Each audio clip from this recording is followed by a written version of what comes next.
Good morning children, class 6। आज हम लोग देखेंगे पौधों का वर्गीकरण। पाठ 7 का ही आगे का भाग है।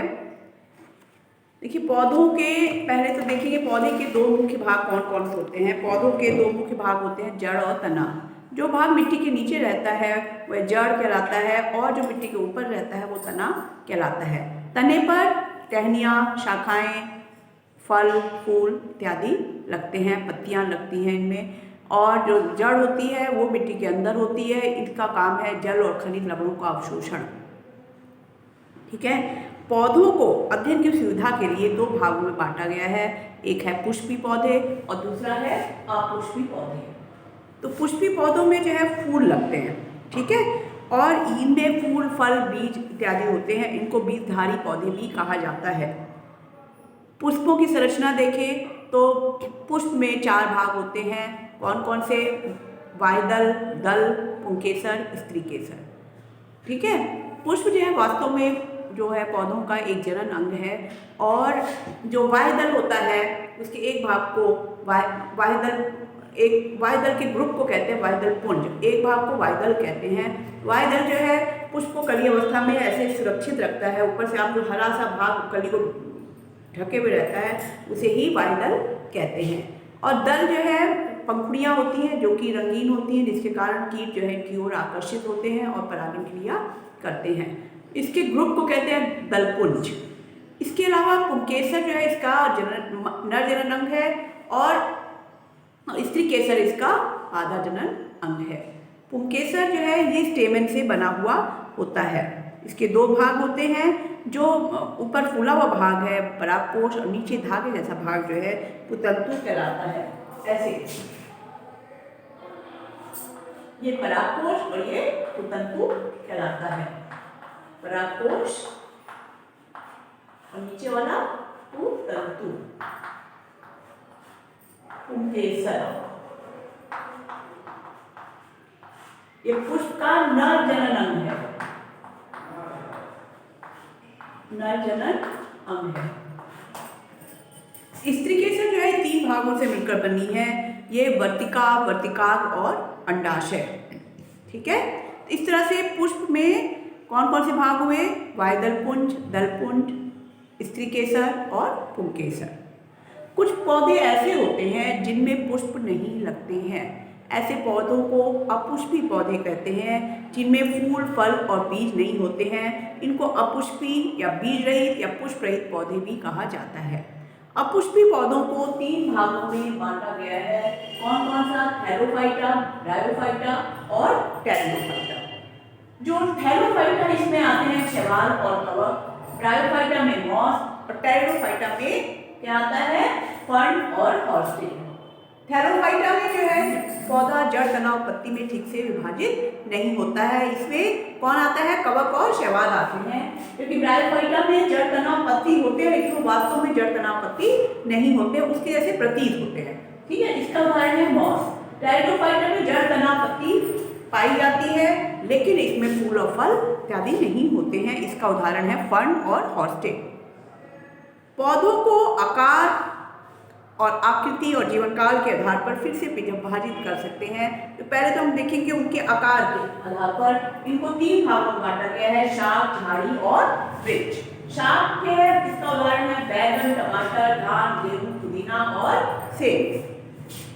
शाक के बारे में देखेंगे।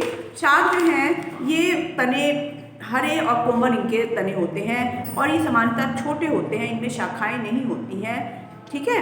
और इनमें कुछ ऐसे भी होते हैं जो कि किसी सहारे से ऊपर चढ़ते हैं और इनके आरोहण के लिए इनके में टेंड्रिल पाया जाता है, प्रताम पाए जाते हैं, स्प्रिंग की जैसी रचनाएं पाई जाती हैं, जिसके कारण ये ऊपर की ओर चढ़ते हैं, जैसे कि मटर में और अंगूर में। ठीक है। और कुछ पौधे जो है विसर्पी लता कहलाते हैं और इसमें आता है कद्दू और पेठा। ठीक है। और इस श्रेणी में सारे पौधे कौन से हुए? बैगन, टमाटर, धान, गेहूं, पुदीना, सेम, लौकी, ये सब शाक के उदाहरण हैं। झाड़ी के पौधे जो हैं शाक से थोड़े बड़े होते हैं साइज में और ये मजबूत और काष्ठी होते हैं और ये शाखित भी होते हैं। जीवन काल जो है कई वर्षों तक होता है। जैसे कि इसमें आते हैं गुलाब, नींबू, अनार, गुड़हल, बेला, चमेली। ठीक है। वृक्ष तो आप जानते ही हो, वृक्ष जो है बहुकाष्ठीय होते हैं, मजबूत, कठोर, अत्यंत लंबे तने होते हैं, इसमें वृक्ष कहलाते हैं। पत्तियां भी बहुत सारी होती हैं, बहुत घनी शाखाएं होती हैं, फूल और फल इत्यादि पाए जाते हैं, काफ़ी वर्षों तक जीवित रहते हैं। वृक्ष में आ जाता है आम, अमरूद, नीम, पीपल, जामुन, ये सब वृक्ष का उदाहरण है। पौधों को उनके जीवन काल के आधार पर भी 3 भागों में बांट सकते हैं, 1 वर्षीय, द्विवर्षीय और बहुवर्षीय। 1 वर्षीय का जीवन काल जो है एक ही मौसम तक रहता है, एक मौसम के बाद ये समाप्त हो जाते हैं। इनमें गेहूँ, चना और सरसों आता है। द्विवर्षीय में ऐसे पौधे जो 2 मौसमों में अपना जीवन पूरा करते हैं द्विवर्षीय कहलाते हैं। इनमें एक पहले मौसम में जड़, तना और पत्ती डेवलप होते हैं, दूसरे में फूल और फल आता है। इसका उदाहरण है मूली, गाजर, आलू, शकरकंद आदि। बहुवर्षीय में ऐसे पौधे कई वर्षों तक जीवित रहते हैं, बहुवर्षीय कहलाते हैं। इनकी जड़ें अत्यंत गहरी और मजबूत होती हैं। इन पर बहुतायत में फूल और फल आदि लगते हैं। पौधों का वर्गीकरण उनके आवास स्थान पर, उनके आधार पर भी किया जा सकता है। पौधे जहाँ पर उनकी उत्पत्ति होती है, जहाँ पर ये विकास करते हैं और जहाँ इनका प्राकृतिक आवास होता है, वह इसका वासस्थान कहलाता है। उनके वासस्थान के आधार पर पौधों को फिर से 3 भागों में बांट सकते हैं, समोद्भिद, मरोद्भिद और जलोद्भिद। समोद्भिद वाले पौधे जो मैदानी भागों में पाए जाते हैं, ठीक है, इनकी कम जड़ में भी काम पूरा हो जाता है। जबकि मरुभूमि में ऐसे पौधे आते हैं जो कि रेगिस्तान या सूखी जगहों पर पाए जाते हैं, जहाँ पानी की कमी होती है और इनकी जड़ें कैसी होती हैं, इनकी जड़ें गहरी होती हैं, पानी की खोज में ये गहराई तक चली जाती हैं। तीसरा है जलोद्भिद, ऐसे पौधे जो पानी में, जहाँ पानी ज़्यादा है या तालाब में ऐसी जगह पाए जाते हैं और इनकी जो है जड़ें कम विकसित होती हैं या अविकसित होती हैं या एब्सेंट ही होती है, क्योंकि ये पानी इनके चारों ओर पाया जाता है, पानी की कमी नहीं रहती है। इनका कारण है कमल जलोद्भिद। अब देखेंगे पौधों को उनके पोषण के आधार पर भी 2 भागों में बांटा गया, स्वपोषी और परपोषी।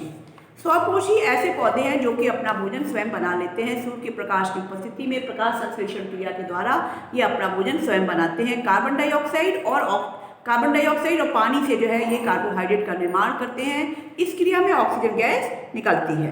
ऐसे पौधे क्या कहलाएंगे? स्वपोषी पौधे कहलाएंगे। दूसरा होता है परपोषी, जिसमें पौधे अपने जीवन के लिए, अपने पोषण के लिए दूसरे जंतु और दूसरे पौधों पर निर्भर करते हैं, परपोषी पौधे कहलाते हैं।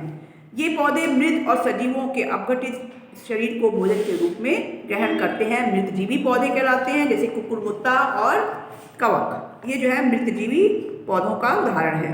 जो पौधे अपना भोजन के लिए दूसरे जीवों के शरीर पर निर्भर करते हैं, परजीवी पौधे कहलाते हैं, जैसे कि अमरबेल और तरुरोहिणी, ये परजीवी पौधे के उदाहरण हैं। थैंक यू बच्चों।